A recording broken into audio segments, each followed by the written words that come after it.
ये सनातन धर्म अनादि अनादि है। हाँ। इसकी तरफ जो देखेगा वो खुद ही फना हो जाएगा। हमें तो कुछ करने की लोड़ ही नहीं, हमें तो हमारा काम है भजन करना और लोगों को अच्छे रास्ते पे लाना।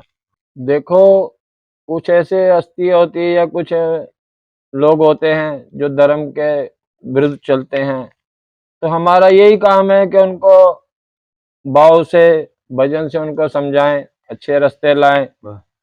बाकी उनका कर्म है, जो अच्छे रास्ते पे चलते हैं वो उनको ठीक हो जाते हैं। हर हर महादेव, जय Girnari. Randhir Vichiya official YouTube channel में आप सभी का स्वागत है।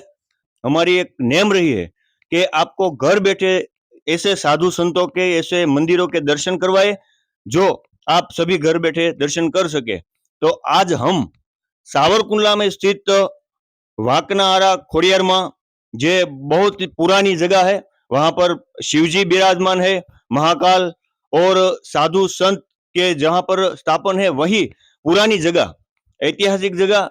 यहाँ पर नागा साधु सन्यासी ऐसे दीपकगिरी बापू विराजमान है और वो हमें सनातन के बारे में, अपने नागा साधु पंथ के बारे में और शिव की महिमा क्या होती है मिलते हैं और बापू से बात करते हैं कि ये नागा सन्यासी साधु महात्मा ऐसे दीपकगिरी बापू से। बापू, ओम नमो नारायण।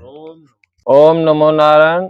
श्री सब गुरु मूर्तियों को मैं नागा सन्यासी दीपक गिरी बाबा सबको ओम नमो नारायण। नमो नारायण। तो जोर से बोलिए। ये सावन मास आता है, इसमें सावन में भोलेनाथ की पूजा होती है, रुद्राभिषेक किए जाते हैं। इसमें एक सावन मास की शिवरात्रि आती है जिसमें सब भोलेनाथ को जल चढ़ाते हैं। बड़ी बड़ी दूर से कावड़ी यात्रा करके भगत लोग जल लाते हैं, साधु संत जल लाते हैं, चढ़ाते हैं, इनकी पूजा करते हैं। इसके बाद हम सन्यासी लोग श्री पंचदशनाम जूना अखाड़ा 13 मणि कपूथला परिवार दीपक गिरी नागा बाबा गुरु श्री नारायण गिरी महाराज गुरु गद्दी दिल्ली गुप्ता कॉलोनी से हैं। हम पहले जम्मू कश्मीर में विराजते थे, तो उसके बाद हमारा नागा संस्कार होता है। उसमें हमारे गुरु लोग जो हैं, उसमें हमारा पिंडदान होते हैं, सारा पिंडदान होते हैं। उसके बाद हम सन्यासी लोग बनते हैं।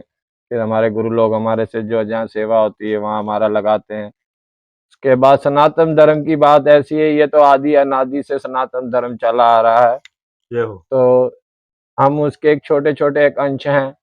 हिंदुस्तान में और देश विदेशों में जो धर्म का स्थापित करते हैं, धर्म को आगे चलाते हैं, आगे हमारे शिष्य होते हैं, फिर वो आगे चलाते हैं। तो ऐसे ही हमारी नागा सन्यासी परंपरा चलती आती है। और बापू, जो हमारी सनातन धर्म तो अकबंध है, पुराना है और वैसे ही चलता रहेगा, लेकिन कभी ऐसा समय भी आता है कि कोई हमारे सनातन धर्म पे आंख ऊंची करता है, हाथ दिखाता है, आंख दिखाता है, तो आप साधु संत क्या करेंगे? देखो, कुछ ऐसे हस्ती होती है या कुछ लोग होते हैं जो धर्म के विरुद्ध चलते हैं, तो हमारा यही काम है कि उनको भाव से, भजन से उनको समझाएं, अच्छे रास्ते लाएं। बाकी उनका कर्म है, जो अच्छे रास्ते पे चलते हैं वो उनको ठीक हो जाते हैं।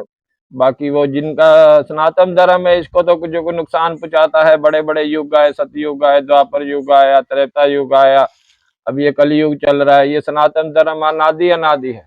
इसकी तरफ जो देखेगा वो खुद ही फना हो जाएगा। हमें तो कुछ करने की लोड़ ही नहीं, हमें तो हमारा काम है भजन करना और लोगों को अच्छे रास्ते पे लाना और अन्न भंडार चलाना, जो हमारा सन्यासी लोगों का काम है। ओम नमो पार्वती। और बापू, योग साधना की हम बात करते हैं तो योग का महत्व क्या होता है? और जो शंखनाद, हम शंख बजाते हैं, तो शंख बजाने से क्या फायदा होता है वो बताइए। शंख बजाने से ये फायदा होता है, जहां तक शंख की आवाज जाती है वहां तक धरती पवित्र होती चली जाती है। कहता है शंख बाजे काल बागे। क्या? जहां जहां शंख बजता रहेगा वहां काल भागता रहेगा, वहां पे काल प्रकट नहीं करेगा। तो इसलिए शंख को सबसे पहले उपादित किया जाता है कि जहां तक उसकी आवाज जाए धरती पवित्र होती चली जाए, उसकी नाद से ऊर्जा मिलती है। जी, ये शंख का मतलब है। और हमारे शरीर में भी उसमें, हाँ, उसमें जो हमारे शरीर के जो उसमें योग होता है, जैसे हम उसको फूल लगाते हैं, उससे हमारी सारी जो शरीर की आंतड़िए जो नसपेशियां हैं वो सब खुल जाती हैं। हाँ हाँ। उससे शरीर को सब उससे भी हेल्थ में फर्क पड़ता है। और दूसरा योग के बारे में कुछ थोड़ा बताइए। योगा करने से है कि अपना जो शरीर का संतुलन है वो बना रहता है। योगा इसलिए होता है, जैसे आपके मांसपेशियां दर्द होती है या कुछ होता है, आपको सिर में दर्द रहती है, इसके लिए आप योगा करेंगे तो आपका जो है शरीर स्वस्थ रहेगा। और उसके बाद साधना, साधना क्या है? साधना आप कहीं पे भी बैठ के कर सकते हैं। साधना का मतलब साध लेना है। साधना का मतलब होता है साध साध लेना। लेना। जो अपने आप को साध लेता है वही साधक है। और बापू सब कुछ लोग ऐसा कहते हैं कि साधु सन्यासी लोग बस सलम पीते रहते हैं, फूकते रहते हैं, तो वो सलम गांजा सब पीने का महत्व क्या है? देखो, चिलम गांजा एक ये सन्यासी का वार है, आहार ऐसा है कि वो भजन के लिए पीते हैं, अपनी मस्ती में मस्त रहे, अपने काम को मारने के लिए पीते हैं, अपनी इच्छाओं को मारने के लिए पीते हैं। सन्यासी लोग हैं क्या, उनको इन चीजों से भाई भजन में बैठने के लिए इसको जरूरत पड़ती है। तो बाकी लोग है, ये सन्यासियों का काम है, साधु संत पीते हैं, पहले लोग भी थे और अब भी लोग हैं। तो ये तो अपनी सोच की बात होती है कि साधु क्या करते हैं। साधु जो करते हैं वो नहीं देखो, साधु जो कहते हैं वो देखो। हाँ, ठीक है, सही है। साधु बनाए आपको राह दिखाने के लिए। अब आप आते हैं साधु से पूछते हैं आप बचपन के साधु है, दिन के साधु है? हाँ, सही है। तो साधु से कभी जात ना पूछे, ना कभी बात ना पूछे, उससे सिर्फ बात पूछे। बात क्यों? बात पूछने से उसको आपका समाधान मिलेगा, आपको रास्ता मिलेगा। साधु का यही कर्म है कि भटके हुए को राह पे चलाना। और बाबू जूनागढ़ में जो शिवरात्रि का मेला लगता है, शिवरात्रि हम मनाते हैं, तो उसमें नागा साधु की जो रवेड़ी निकलती है, उसका महत्व क्या है बाबू? वो ऐसा है, ये हमारे जो इष्ट भगवान है, दत्त भगवान, ये तीन कुल के क्या सबके इष्ट भगवान हैं। नाथ जी के हैं, निर्वाण जी हैं, हमारे नागा पंथ में निर्वाण जी आते हैं, नाथ जी आते हैं, और हमारे नागा लोग सन्यासी आते हैं। ये तीन पंथ आते हैं इसमें, और तीनों पंथों के इष्ट देव हैं हमारे दत्त भगवान। जो आपके ये सौराष्ट्र गुजरात धरती ऐसी है जहाँ वो खुद 10 नाम में आके बैठे, जूनागढ़ में गिरनार पर्वत में। तो ये उनकी शान में शिवरात्रि में नागा शाही निकाली जाती है और भावनाथ तलेटी में उनका शाही स्नान किया जाता है। तो ये दत्त भगवान के लिए ये शाही निकाली जाती है। जो शिवरात्रि की हमारी यहाँ की शाही है जूनागढ़ की, ये दत्त महाराज के लिए ही निकाली जाती है कि वो हमारे इष्ट देव है और यहाँ विराजमान है। 10 नाम यहीं से चलता है। और बापू एक बार इसका एड्रेस ये कहाँ पर जगह स्थित है वो कर कह दीजिए तो एक बार। ये वाली, ये वाकनारा खोड़ियार माई मंदिर, पातालेश्वर महादेव मंदिर, नाना मद्रा रोड, वाकना सावरकुंडला, अमरेली जिला, गुजरात में। गुजरात। ठीक है, बापू के चरणों में कोटि कोटि वंदन।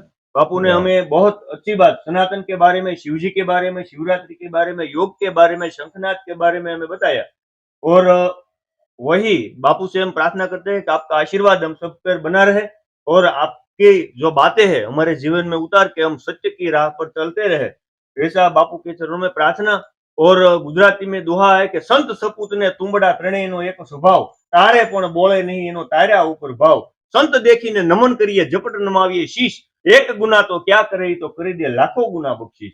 हर हर महादेव। और महादेव, जय गिरनारी। गुरुदत्त महाराज सब समाज पे अपनी कृपा बनाए रखे। ओम नमो नारायण।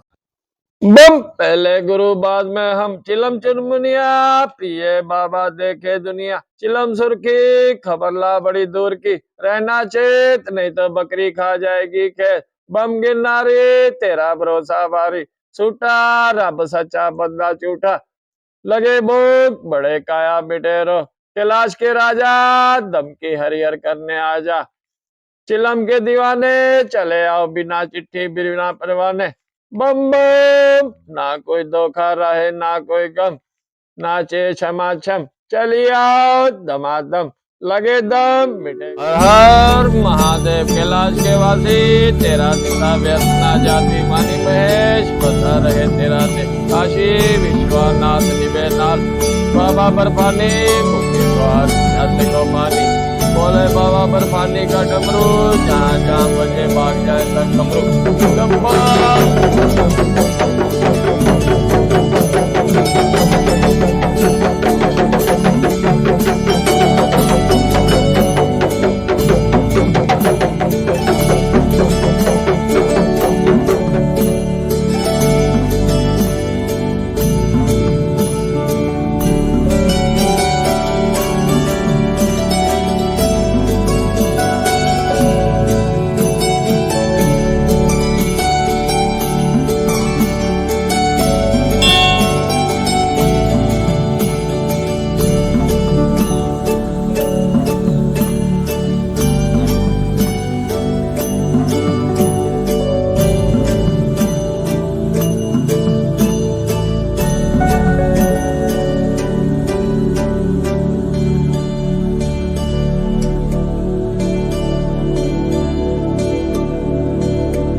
दीना आएगी।